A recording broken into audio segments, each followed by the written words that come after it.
In the early 20th century, a monster stalked the streets of Germany, savagely killing and maiming men, women, children, and animals, and drinking their blood.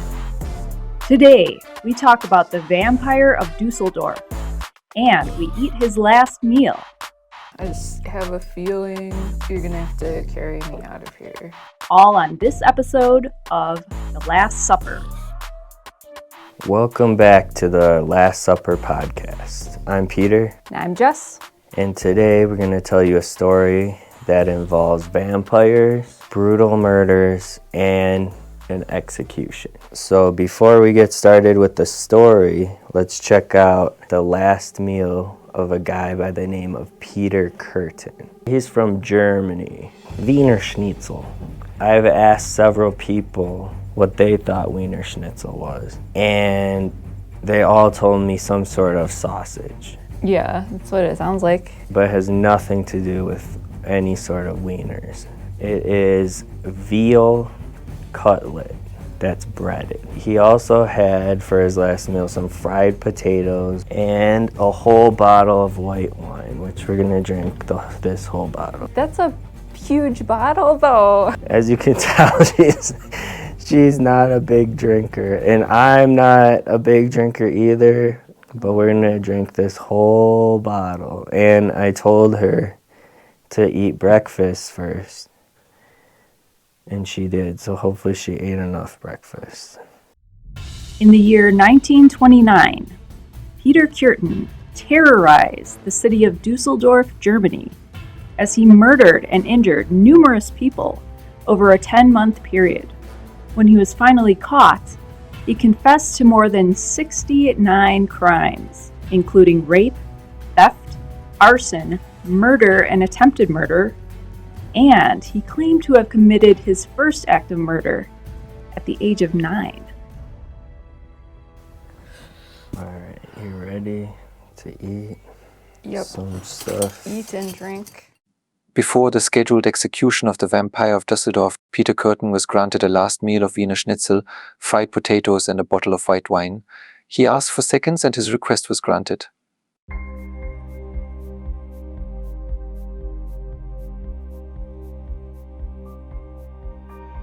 Peter Kürten was born in Mulheim, a suburb of Cologne, Germany, on May 26, 1883. He was the eldest of 13 children. Kürten was born into poverty. His entire family lived in a one-room apartment for the duration of his childhood. Although his father had a job, most of the money was spent on alcohol. He would frequently come home drunk and beat his children. As Kürten stated, The whole family suffered through his drinking, for when he was in drink, my father was terrible. Windows were smashed, things were all broken up. I, being the eldest, had to suffer most. the father also beat and forced sex on the mother. When I look back and think of the married life of my parents today, I really think that had they not been married, one would have had to think of it as rape. We all lived in one room, and you will appreciate what effect that had on me sexually. By 1897, Peter's father was jailed for 18 months for repeatedly raping his eldest daughter. At the age of 9, Peter developed a relationship with a local dog catcher who lived in the same building as him, and he began accompanying him on his rounds. Kürten described his experiences with the dog catcher. The dogs were captured, slaughtered and eaten. The lard was sold as a specific being used to fix cobwebs over wounds. This dog catcher used to torture the dogs he caught. For instance, he used to prick them with a needle or break off their tails, saying that he wanted to see whether the animals were healthy. I watched this frequently and enjoyed it. I was then 9 years old. This dog catcher also showed me how you make the dogs attached to you, taught me how to play with the dog's genitals. Kürten also admitted to watching the slaughtering of pigs and enjoying it. Kürten claims that, also at age 9, he killed 2 other boys in the Rhine River as they played on log rafts anchored near the banks. However, the drownings were dismissed as accidents. We need goblets or something. Drinking out of, wine goblets. I don't know what these are, juice glasses or something. Now you got a toast. To Last Supper podcast. Last Supper.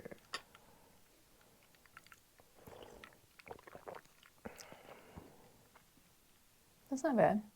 Wait. Until the wine part. The The peach is good, and the then peach the hits you wine first, and then the wineness. the cheap, nasty wineness comes. Here are some facts about capital punishment in Germany. With the unification of Germany into the German Empire in 1871, the abolition of execution was sincerely considered but was maintained. Various states inflicted the death penalty for some forms of high treason and for murder, with murder being defined as killing with premeditation.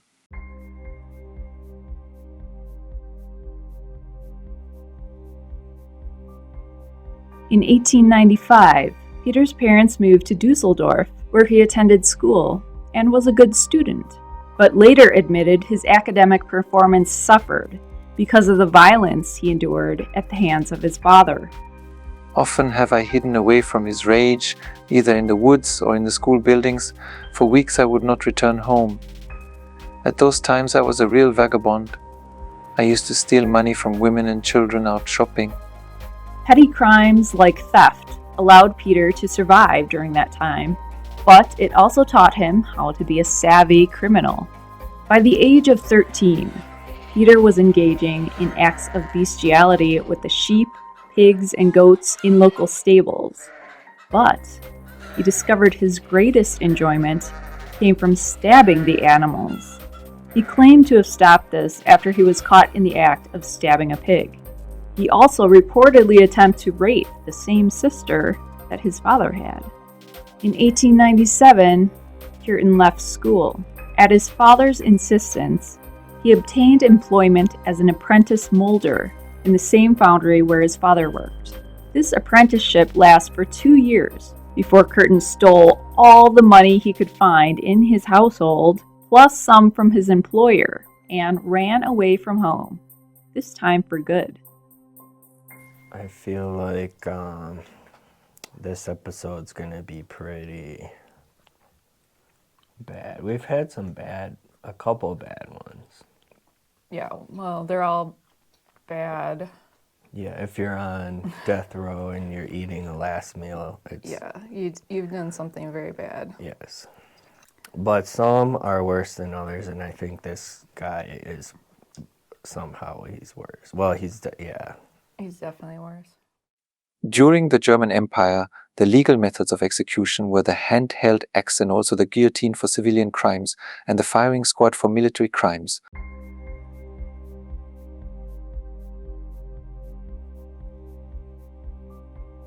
In 1900, Kürten was arrested for fraud and arrested again later the same year for the same charge, plus thefts and attempted murder with a firearm. He was sentenced to 4 years imprisonment. When he was released in the summer of 1904, Peter was drafted into the Imperial German Army.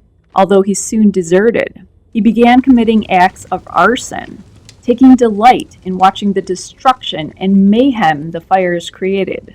As a result of his desertion from the army, Kürten was tried by the military court and convicted of desertion in addition to multiple counts of arson, robbery, and attempted robbery, and he was then imprisoned from 1905 to 1913. Much of this time he spent in solitary confinement for repeated instances of insubordination, where he would immerse himself in erotic fantasies, taking pleasure in the thought of killing masses of people. Kürten bemoaned his prison experiences, saying, It was terrible what I suffered under it. I would describe it all as barbarous. All that had a very bad effect on me, so that I can tell of these things in full justification. Nothing is worse than the spiritual suffering of one who is tortured through the infliction of pain. According to the head warden, Kürten appreciated every situation at once, and when the favorable moment arrived, used it adroitly for his own advantage. He had no consideration for his fellow prisoners. He tried to hoodwink the prison officials by extreme sycophancy. A fellow prisoner of Kürten said, Kürten was amiable and sly. He liked to hobnob with the officials. He was also capable of being brutal. He talked a lot about his sexual adventures. He told how once he had bitten a woman's genitals until the blood came. He said, "That's the greatest enjoyment one can get." Is this gonna end up being like a drunk history? Yes, or drunk biography of a horrible serial killer. From 1907 to 1932, Germany had issued 1,547 death warrants, of which 393 were executed. The Weimar Republic, after serious debate, retained the death penalty for murder. Though it was infrequent, several murderers were guillotined, including Peter Kürten and Fritz Hamann, another notorious child murderer.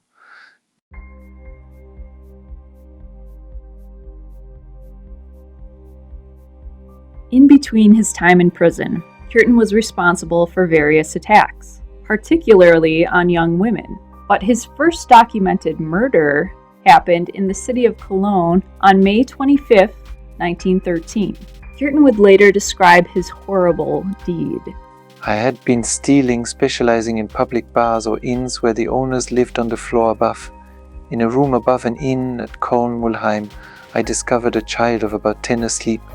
Her head was facing the window. I seized it with my left hand and strangled her for about a minute and a half. The child woke up and struggled but lost consciousness. I had a small but sharp pocket knife with me, and I held the child's head and cut her throat. Suspicion for the murder immediately fell on the tavern keeper's brother, Otto Klein. On the previous evening, Otto Klein had asked his brother for a loan, but was refused. In a violent rage, he had threatened to do something his brother, quote, would remember all his life. He was charged with Christine's murder, but the jury felt that there was not enough evidence, and he was acquitted. The day after the murder, Kürten went back to Mulheim and sat in a cafe opposite the inn. The killer basked in all the outrage and horror expressed by the local people, feeling an extreme sense of gratification. Afterward, Kürten would occasionally return to visit the child's grave, experiencing a sexual thrill when touching the soil covering the grave.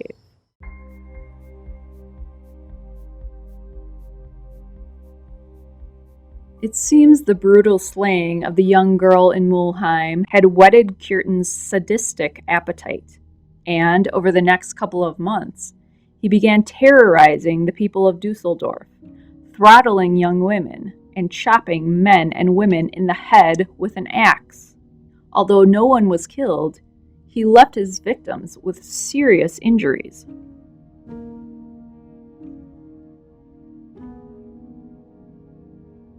Dusseldorf would be given a reprieve from the perverted, violent attacks of Peter Kürten for a little over a decade, because on July 14th, he was arrested for a number of arson attacks and burglaries. He was sentenced to 6 years imprisonment, although ended up spending an extra 2 years there because of his behavior.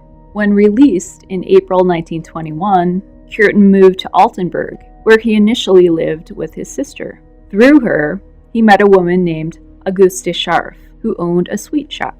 She was a good woman, but had a shady past. 2 years later, Peter and Auguste married. Kürten later admitted he could consummate his marriage only by fantasizing about violence. And after their wedding night, he was only intimate with his wife upon her invitation. He would spend the next 4 years living a relatively normal life. For the first time in his life, he kept a regular job in a factory and also became an active trades union official. However, except for his wife, he had no real friends.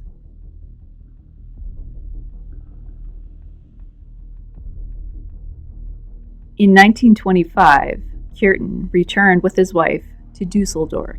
Reportedly, he saw Dusseldorf again in the evening light, and he noted ominously that the sunset was blood red on my return.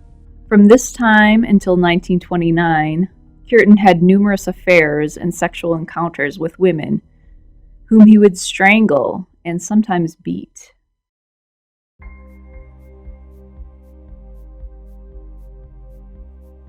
Throughout the year 1929, Peter Kürten stalked the evening streets of Dusseldorf in search of victims. He preyed upon any vulnerable person he could find, whether they be man, woman, or child. His weapons of choice were either his hands, used to choke the life out of unsuspecting victims, sharpened scissors, or a dagger for stabbing and slashing, or a hammer to deliver crushing blows to the bodies of innocent citizens. Adding to his delight was the growing panic and outrage that gripped the public during his reign of terror.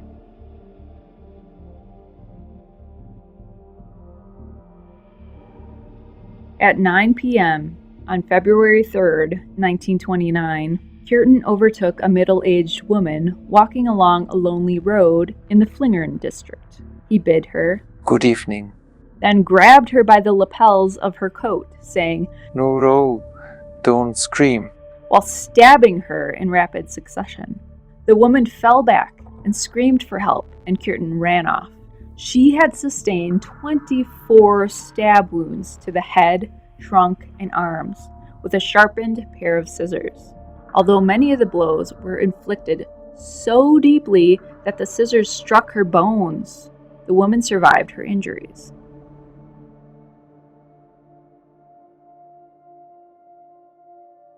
On the afternoon of February 8th, a 9-year-old girl named Rosa set out to visit a friend. At 6 o'clock, her friend told her she should hurry back home before dark. On her way, she came upon Kürten, who offered to accompany her home. At his first opportunity, he seized her by her throat and strangled her before stabbing her 13 times in the abdomen, genitals, and chest with a pair of scissors and drinking some of her blood. He then dragged her body beneath a hedge and later returned to set it on fire.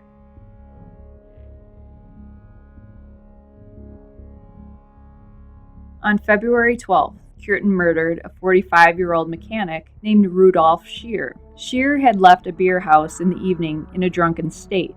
Kürten stabbed him 20 times, particularly about the head, back, and eyes. He also drank some of his blood. The following morning, Kürten returned to the scene of the crime. He stated, "On my way back, I met a detective and opened a conversation with him. He, too, probably was going to the place where the murder had been committed, for detectives were already standing there. The detective looked at me suspiciously. How had I come to know of the crime?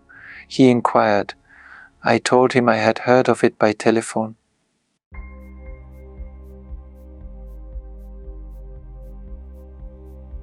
A short while after, a man named Stausberg was arrested for assaulting 2 women with a noose. Naturally, the police accused Stausberg of the other attacks, and for some reason, he confessed to all the crimes and eventually was put into an asylum. The police were convinced that the case was solved. However, they would soon discover they were wrong.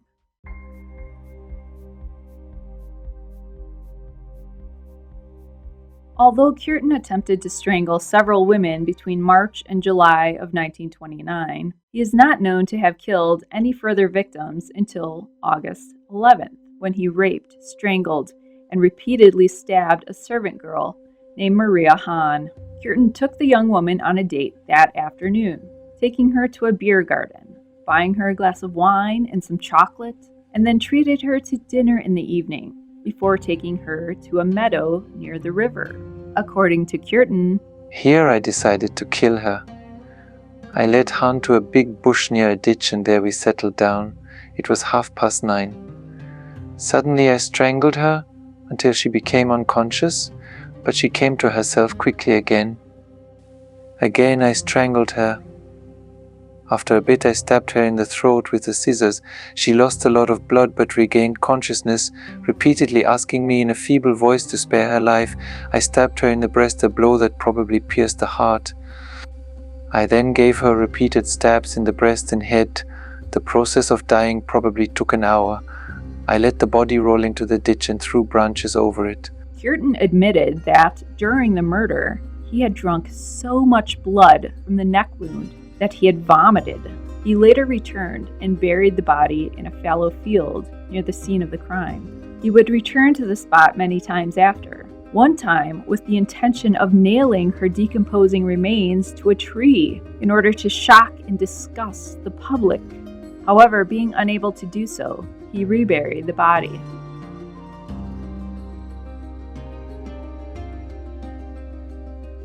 Kürten claimed to have picked up a girl who called herself Annie, whom he strangled until he thought she was dead, then threw her into the Rhine River. However, this was never confirmed, as no girl had been reported missing and no body was found.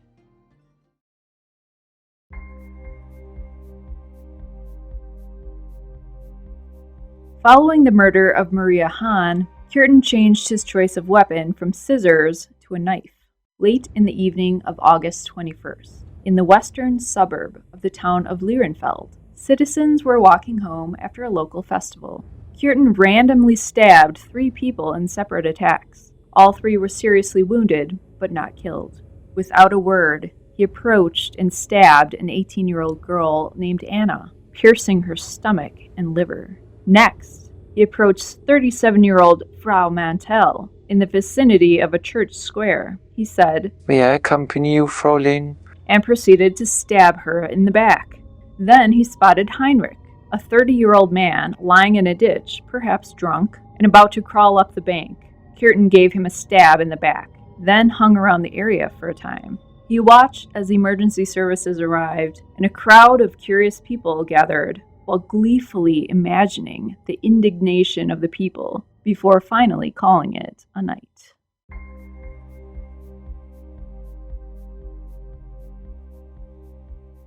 On the night of August 23, 1929, hundreds of people were enjoying the annual fair in the town of Flay. 2 foster sisters, 5-year-old Gertrude and 14-year-old Louise, started walking back home. As they did, a man followed them along the field path. He asked the older girl to fetch him some cigarettes from a kiosk. As she dutifully ran off, Kürten was left alone with the small girl, whom he seized by the throat and carried across the field to a more secluded spot before slitting her throat. He returned to meet the older girl, who had come back with the cigarettes. She, too, was seized by the throat and carried down the path, but she struggled, lashing out desperately with her hands and feet. When Kürten loosened his grip, he realized she was not quite unconscious. The girl moved and began to scream. Passers-by would later recall hearing cries of, "Mama! Mama!" coming from the direction of the crime scene.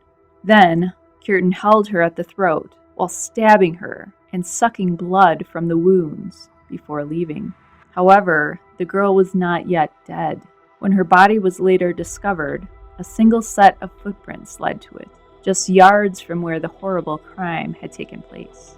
Kürten later recalled returning to the town. On the following Sunday, the 25th of August, I went once more to Flay to savour the effect of my crime. I listened to the various accounts given by the inhabitants, going from group to group of excited people, listening to them. It gave me pleasure that the lovely bright Sunday in Dusseldorf had been shattered as by a lightning stroke.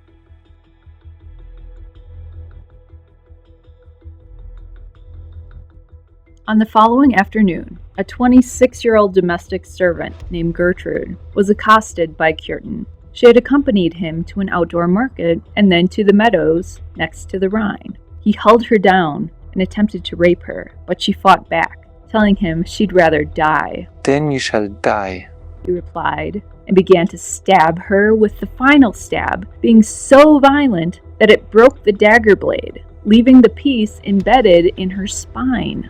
As she bled from her wounds, Kürten licked some of the blood from her hands. She shrieked and was heard by some people nearby who came to help, while Kürten slunk away. With his dagger broken, Kürten began using a hammer in his attacks, but not before attacking a number of other people throughout the rest of August and most of September by strangulation and stabbing, and, in one case, with a chisel.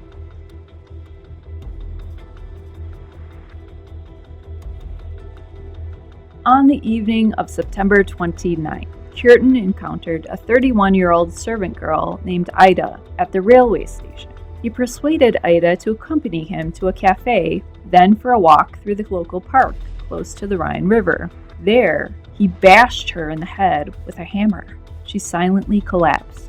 Then people started walking towards them from the wood. Kürten dragged the woman away and waited for the people to pass by. By then, Ida had regained consciousness. She pleaded for her life. In response, Kürten dragged her further and struck her again and again with the hammer and raped her.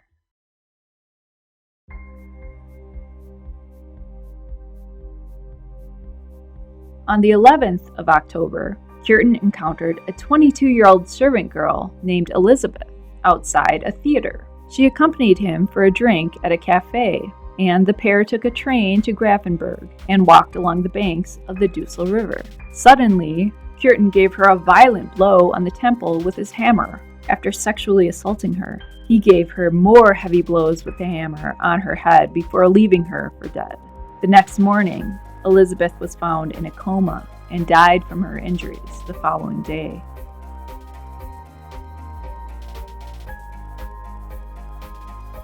On October 25th, 34-year-old Frau Müller was on her way home at about 8 o'clock when Kürten approached her.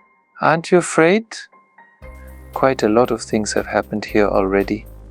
She ignored him, but he continued to walk beside her.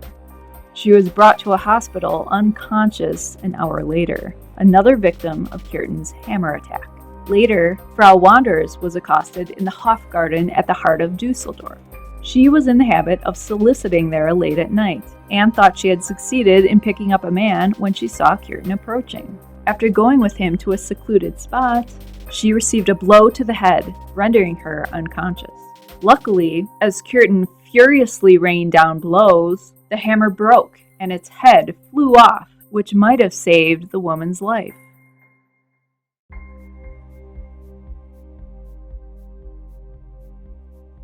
On November 7, 1929, Kürten encountered a 5-year-old girl named Gertrude in the Flingern district of Dusseldorf.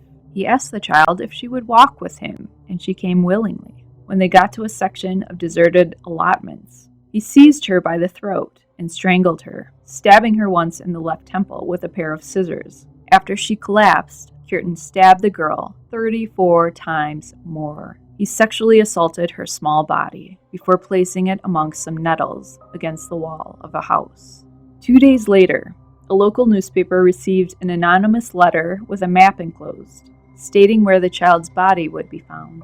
Kürten also confessed to the murder of Maria Hahn, whom he had killed 3 months earlier, and also revealed the location of her remains, which allowed investigators to locate her body on November 15th. As Kürten's vicious attacks became more frequent and were widely publicized, it threw Dusseldorf into a panic as the victim count rocketed. Kürten enjoyed the mass hysteria and horror enormously, feeding off all the press attention. Between February and May of 1930, the area saw a continued barrage of strangulation and hammer attacks, although none ended fatally. Harrowing survivor stories in newspapers served only to escalate the horror. Despite the enormous manhunt in progress, the killer was still on the loose. The public condemnation of the authorities for failing to catch the dangerous predator was growing. Even 17 years after Kürten's first murder, the investigating detectives were still no closer to catching him. That is, until late May of 1930.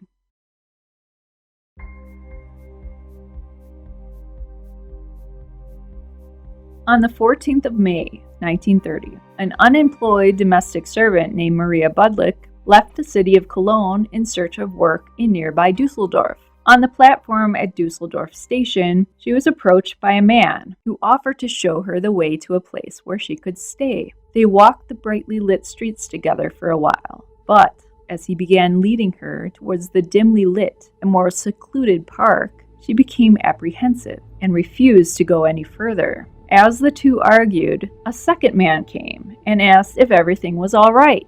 The suspicious man from the railway station slunk away. and Maria was now left alone with her savior, Peter Kürten. Kürten took her to his apartment and then offered to escort Maria to a hotel, but instead took her to the Grafenberg woods, where he seized her by the throat and sexually assaulted her before returning her to the station and allowing her to leave. According to Kürten, I had no intention of killing Budlik, as she had offered no resistance. Of course, also of note was the fact that he had been seen with the woman by an acquaintance, and also that she seemed to pose no threat, as he didn't think she remembered where he lived. Maria did not report this assault to police, but instead described what had happened later in a letter to a friend, although she addressed the letter incorrectly. As such, the letter was opened at the post office by a clerk on May 19th. Upon reading the contents, the clerk forwarded the letter to the Dusseldorf police. The chief inspector thought that there was a slim chance Budlik's attacker might be the Dusseldorf murderer they were searching for. He interviewed Maria, who told him she did actually know where Kürten lived, and agreed to lead the police to his home at 71 Mettmannerstrasse. The landlady said that the tenant's name was Peter Kürten. As Maria was still there with police, Kürten arrived, but promptly left without being caught. Throughout Kürten's reign of terror, and despite his almost continual infidelity, he still maintained a fond attachment to his wife, or so he claimed. According to Kürten's account, he confessed everything to his wife and encouraged her to turn him into police so that she could take the reward being offered. Of course, it wasn't easy for me to convince her that this ought not to be considered as treason, but that, on the contrary, she was doing a good deed to humanity as well as to justice. It was not until late in the evening that she promised to carry out my request, and also that she would not commit suicide. However, Frau Kürten's account differs. In the morning, after the detectives had brought me from the place where I work, my husband came to the flat. "You must have done something awful," I said. "Yes," he replied. "I did it. I did everything." I asked him what he meant with his words, "I have done everything." "If you promise solemnly that you won't give me away, I'll tell you something," he said. I promised. "I have done everything that has happened here in Dusseldorf." "What do you mean by that?" I asked. "Everything. The murders and the attacks." "What? Those innocent children too?" I asked. "Yes," he said. "Why did you do that?" I asked him.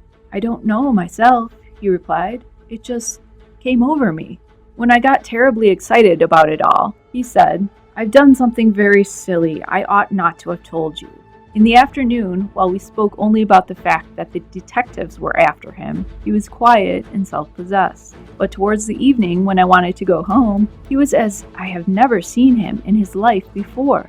He was very cast down. He could not look into my eyes. All the indifference had disappeared. He burst out with it all, telling of the murders and the attacks as if some power had forced him to it. I thought he had gone crazy. Nothing had been said about any reward. On May 24th, 1930, Frau Kürten denounced her husband to the police and revealed that she had arranged to meet her husband outside a church that afternoon. By 3 o'clock, the whole area had been surrounded, and 4 officers rushed in with loaded revolvers the moment Peter Kürten appeared. Kürten smiled and offered no resistance.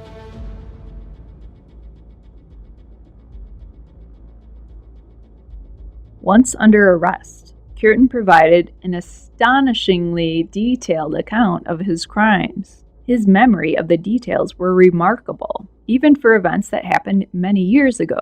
He claimed a total of 69 criminal acts. Every case was dictated to the stenographer, and Kürten seemed to enjoy the horrified faces of police officers that listened to his shocking stories.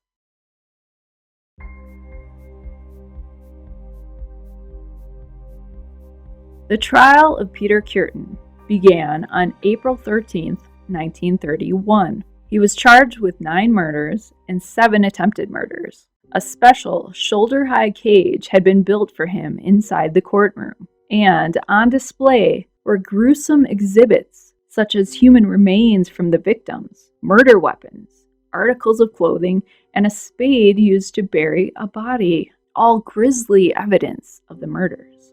To the shock of the crowd, the monster of Dusseldorf had the appearance of a clean and civilized businessman, dressed in an immaculate suit with neatly parted hair. Initially, Kürten denied his earlier confession and presented a not guilty plea to the examining magistrate. He said he had confessed to the crimes only to get the reward money for his wife. However, he eventually changed his plea to guilty. Doctors testified that Kürten had been responsible for his actions at all times. According to Kürten, his motive had always been revenge on society for the wrongs he had suffered. Dr. Karl Berg testified that Kürten's motive was 90% sadism and 10% revenge, relating to his perceived sense of injustice for both the neglect and abuse he had endured as a child and the discipline he endured while incarcerated. During the trial, Kürten addressed the court saying, "I have no remorse. As to whether recollection of my deeds makes me feel ashamed, I will tell you that thinking back to all the details is not at all unpleasant. I rather enjoy it." When the judge asked if he had a conscience, Kürten replied, "I have none.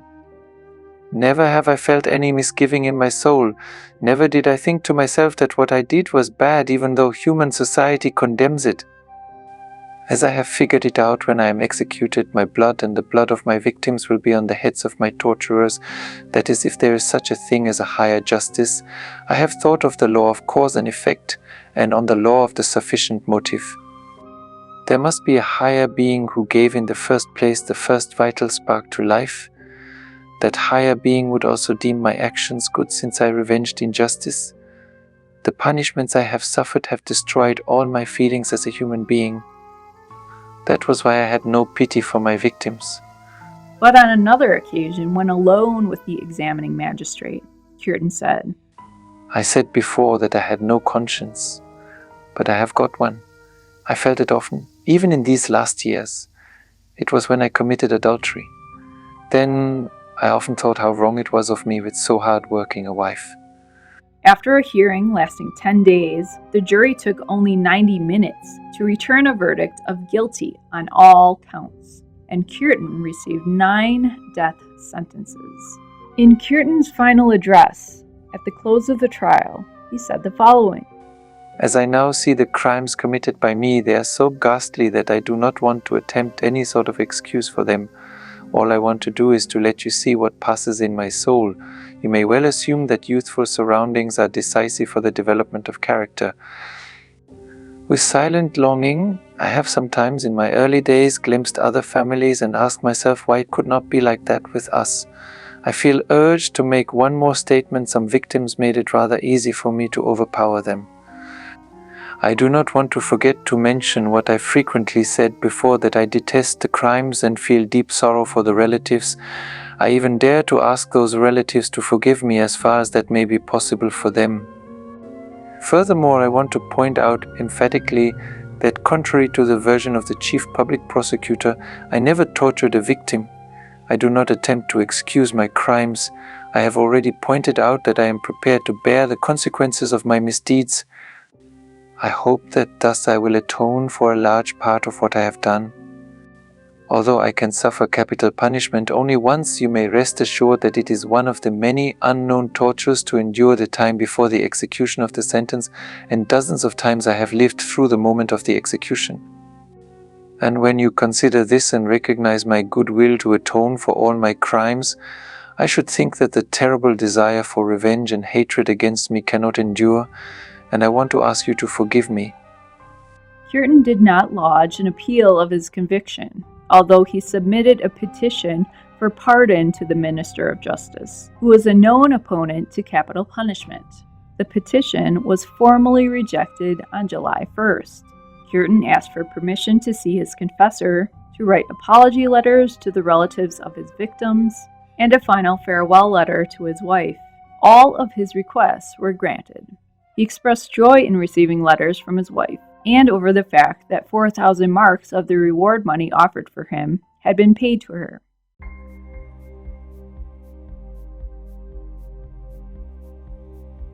On July 2nd, 1931, the Dusseldorf vampire went to his death at a guillotine erected in the yard of the Klingelputz prison in Cologne, Germany. When discussing the details of the execution with Dr. Karl Berg, he asked, "After my head has been chopped off, will I still be able to hear the sound of my own blood gushing from the stump of my neck?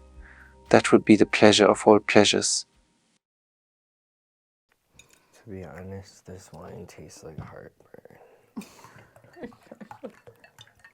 After World War II, hundreds of executions were carried out in West Germany.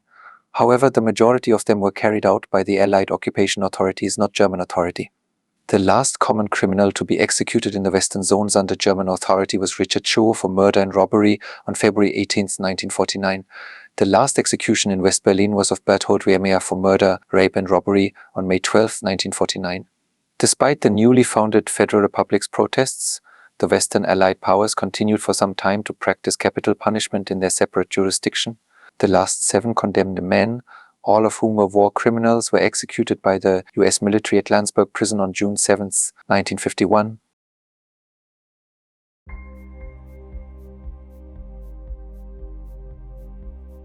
Peter Kürten was a psychopathic lust killer or sexual sadist. His attacks were planned and carried out in order to achieve a sexual satisfaction that could only be obtained through acts of violence. In Kürten's words, "I am bound to say that I did have a constant desire, you will call it the urge to kill, and the more the better. Yes, if I had had the means, I would have killed masses, I would have caused catastrophes. Every evening when my wife was working late, I scoured the town for a victim, but it was not so easy to find one. The sexual urge was strongly developed in me, particularly in the last years, and it was stimulated even more by the crimes themselves. For that reason, I was always driven to find a new victim. I wonder what it was, that urge to go out, that demon which drew me out every evening without exception. It is no merit of mine that it did not happen a lot more. When I wasn't able to go out because my wife was at home, I sometimes raged with impatience. I had to go out, and to get out, even if it came only to visiting the woods where I paced up and down in lonely paths, conjuring up in my mind my old crimes." According to Dr. Karl Berg, the sight of the gushing blood and the hearing of the noise made by it remained his peak point of enjoyment to the last. Kürten displayed definite signs of narcissism and what one might consider vanity, egotism, and megalomania. For one, the satisfaction of his sexual urges came before anything else, even the lives of others. Kürten's love for himself eclipsed all else and made him unable to love any other human being. He also was always clean and neat in appearance. Kürten's co-workers described him as vain, saying that after work he changed his clothes, quote, carefully and thoughtfully, and spent too much time fixing his hair in the mirror. Even while in prison, he admitted to putting great effort into maintaining his appearance. After his arrest for the murders, Kürten's clothing was examined for bloodstains, which were detected only in the seams of the pockets where he had carried his murder weapons. All his clothes were carefully cleaned and ironed. The manner in which he described his crimes revealed his megalomania and even urged him to give the extensive confession he did, enjoying not just the horror of the auditors, but their astonishment at the long list of his quote-unquote accomplishments. Kürten also saw himself as a victim. He often spoke of the miseries of his childhood and his time spent incarcerated, and often blamed them for turning him into the person he became. With this came a desire for vengeance. Quote, "So I said to myself in my youthful way, you just wait, you pack of scoundrels." That was more or less the kind of retaliation or revenge idea. For example, I kill someone who is innocent and not responsible for the fact that I had been badly treated. But if there really is such a thing on this earth as compensating justice, then my tormentors must feel it, even if they do not know that I have done it. Kürten rationalized his crimes as being justified because of the injustice he felt was dealt to him throughout his life. Also of note was Peter Kürten's mastery of deception. He was able to put on the mask of a respectable citizen so well that his true nature was unsuspected. He was neat and clean looking, and he had a job in which he generally kept his head down, did his work quietly, and didn't cause trouble. His quote-unquote average appearance made him seem harmless and allowed him to lure his unsuspecting victims away and avoid being identified. One survivor of Kürten's attack remarked how he had completely changed as he wrapped his hands around her throat, bit her, and pulled her hair out in handfuls. He looked like the very devil, she said. The public prosecutor also noticed that Kürten lied often out of his sadistic impulses in order to get witnesses into trouble. Peter Kürten seemed to be unable to feel remorse, shame, or guilt. Although he knew what he was doing was wrong, he actually enjoyed doing it and even thinking about it, as he confessed to Dr. Berg. Thinking back to all the details is not at all unpleasant. I rather enjoy it. To be sure, I pity the victims, but in conjuring up the memories in my imagination, I even succeed in getting sexual satisfaction. On another occasion, he said, "If I was let loose today, I couldn't guarantee that I would not immediately do something again. I can't feel remorse, but only regret for the innocent victims. Up to today, I have felt no remorse. I could not act differently." Kürten also was likely very intelligent. He was able to gauge every situation in order to take full advantage and also avoid being caught many times. He also had an excellent memory. For example, when his statements regarding acts of ransom he committed were compared to fire department records, it was found that not only did he give the right date, but the exact minute. Similarly, he gave meticulous descriptions of some of the crime scenes, including his first murder, which lasted only minutes, and it had happened 17 years earlier. A big issue that came up during his trial was the question of Kürten's sanity. After all, what person in their right mind would do the monstrous things that he did? Ultimately, it was decided that Kürten was suffering from no organic mental disease or from any functional mental disease. Furthermore, he was aware that what he was doing was wrong, and therefore he was legally responsible for his crimes. I don't know. I just have a feeling like you're gonna have to carry me out of here. East Germany abolished capital punishment in 1987. The last execution in East Germany is believed to have been the shooting of Werner Tesk, convicted for treason in 1981. The last execution of a civilian was Erwin Hagedorn for sexually motivated serial child murder. By then, East German courts had imposed death sentences in 227 cases. 166 were executed, of which 52 for assumedly political crimes, 64 for crimes under Hitler's rule, and 44 for common criminality.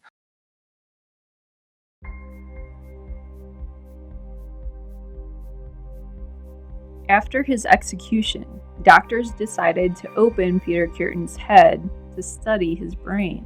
As his behavior was so disturbing, they wanted to see if his brain was physically different from the average person. His head was mummified, bisected, and the brain was anatomically studied, but nothing unusual was found.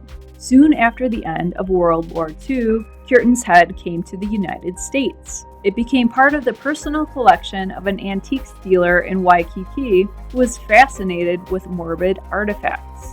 His collection included shrunken heads and an array of various torture devices. He kept many of the artifacts in his home, while others were displayed in his antique shop. Later, he opened his own Museum Macabre to show off what was considered the world's most extensive collection of historical torture devices.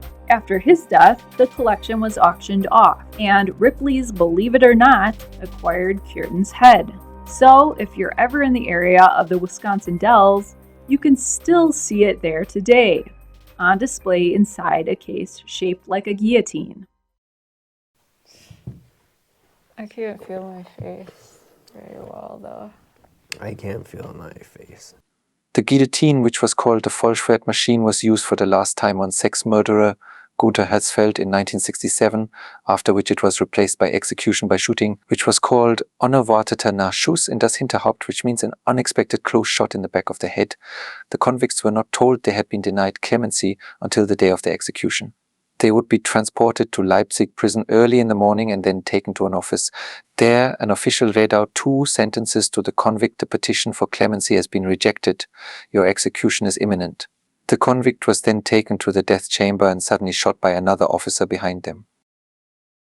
If Peter Kürten had had support and access to appropriate therapy, would things still have turned out the same for him and all the innocent lives cut short by his sadistic appetite? Although sadistic personality disorder is no longer officially included in the DSM-5 as a separate disorder, many mental health professionals still recognize it as a condition, and there are treatments available for it.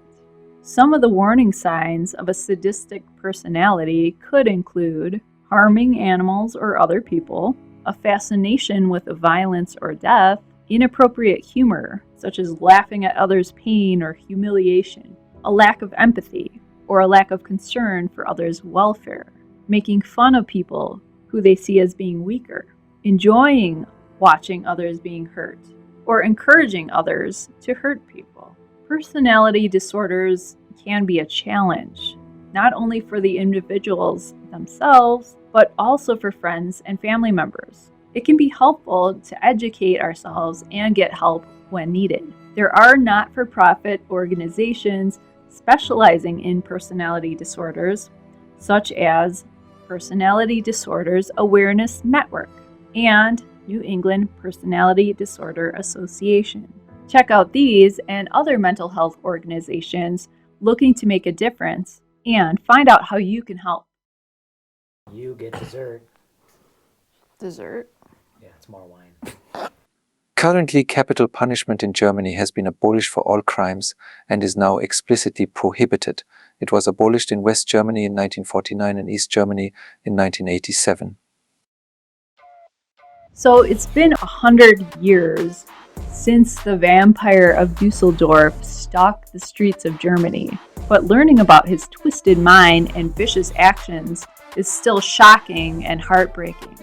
A lot of useful information for this episode about Peter Kürten came from the book The Sadist by Dr. Karl Berg, which you can read for probably more information than you might care to know.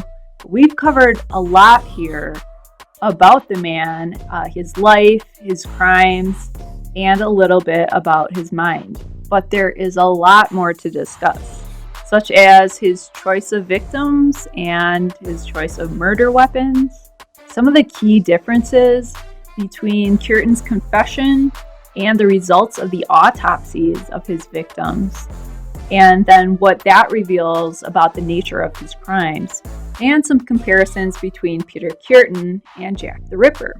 Join us for a special episode where we'll be talking about all this and more, as well as answering your questions and, of course, eating a special meal. To find out more, go to ko-fi.com/The Last Supper. That's ko-fi.com/The Last Supper. Also, don't forget to ask us your questions and let us know, what would your last meal request be?